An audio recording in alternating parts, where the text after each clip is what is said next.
ଅତୁଟ ବନ୍ଧନ ସିରିଏଲ୍ର ଆଜିର ଏପିସୋଡରେ ଆପଣମାନେ ଦେଖିବାକୁ ପାଇବେ ଜବରଦସ୍ତ ସିନ୍। ଆପଣମାନେ ଦେଖିବାକୁ ପାଇବେ ଆଜି ତିର୍ନାଲୀକୁ ମିଳିଛି ବହୁତ ବଡ଼ ଦଣ୍ଡ। ହଁ ସାଙ୍ଗମାନେ, ଆପଣମାନେ ଦେଖିବାକୁ ପାଇବେ ଆଜି ତିର୍ନାଲୀ ଯେତେବେଳେ ସେ ଗାଜର ହାଲୁଆକୁ ରାଧାକୃଷ୍ଣଙ୍କ ପାଖରେ ଭୋଗ ଲଗାଇବ ଆଉ କହିବ ଯେ ପ୍ରଭୁ ସବୁକିଛିକୁ ମୁଁ ତମ ଉପରେ ଛାଡ଼ି ଦେଇଛି, ଆଉ ତମେ ଆକୁ ନିଶ୍ଚୟ ହ୍ୟାଣ୍ଡେଲ୍ କରିନେବ। ଆଉ ଏ ସମୟରେ କାର୍ତ୍ତିକ ଆସି କୁହନ୍ତି ଯେ ଭାବି ମା ତୁମକୁ ବହୁତ ବହୁତ ଧନ୍ୟବାଦ, ତୁମ ପାଇଁ ଆମକୁ ଗୋଟେ ଏତେ ବଡ଼ ପ୍ରୋଜେକ୍ଟ ମିଳିଛି। ଆଉ କାର୍ତ୍ତିକ ଯେତେବେଳେ ଦେଖୁଛନ୍ତି ପ୍ରଭୁଙ୍କ ପାଖରେ ସେ ଗାଜର ହାଲୁଆ ଲାଗିଛି, ଏହାକୁ ଦେଖି ସେ କୁହନ୍ତି ୱାଓ ଗାଜର ହାଲୁଆ, ଇଏ ତ ମୋ ଫେଭରେଟ୍ ଡିଶ୍। ଭାବି ମା କ'ଣ ମୁଁ ଆକୁ ଟେଷ୍ଟ କରିପାରିବି?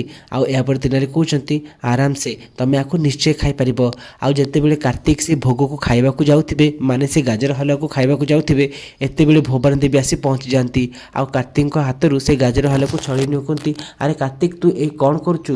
ଆରେ ତିର୍ନାଲୀ ତୁ ଭଲ ଭାବରେ ଜାଣିଛୁ ଏସବୁ ଗେଷ୍ଟଙ୍କ ପାଇଁ, ଆଉ ଆକୁ ତୁ କାର୍ତ୍ତିକକୁ କେମିତି ଦେଇ ଦେଉଛୁ? ଯା ଏସବୁକୁ ନେଇ ଗେଷ୍ଟକୁ ଦେଇଦେ। ସେପଟେ ଗେଷ୍ଟ ମଧ୍ୟ ଆସିଗଲେଣି। ଆଉ ଏ ସମୟରେ ଭବାନୀ କହୁଛନ୍ତି ଆରେ କାର୍ତ୍ତିକ ତତେ ମୁଁ ପରେ କିଛି ଦେଇଦେବି, ଆଉ ତୁ ଆକୁ ଜମା ବି ଆଜି ଖାଇବୁନି।